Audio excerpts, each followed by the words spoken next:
আজকে আমি করছি ব্রকলি দিয়ে আলু দিয়ে মটরশুঁটির একটা মাখা মাখা বা কষা কষা তরকারি।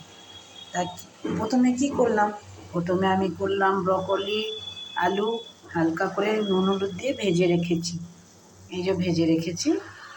আর তারপরে আমি কড়াইয়ে তেল দিয়ে তেলের ওপর জিরে তেজপাতা শুকনো লঙ্কা ফোড়ন দিয়ে আমি টমেটো কাঁচা লঙ্কা আদা রসুন পেঁয়াজ একসাথে বেটে তেলের মধ্যে দিয়েছি।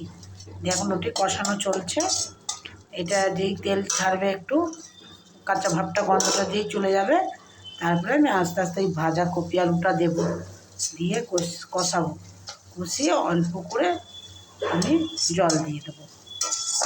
দিয়ে জল ফুটে আসলে জল কমে একদম আসার পর আমি মাখা মাখা করে একটু গরম মশলা আর ঘি দিয়ে নামিয়ে দেবো। এরকমভাবেই আমি ব্রকলিটা আজকে রান্না করব। কেমন হয়েছে জানিও।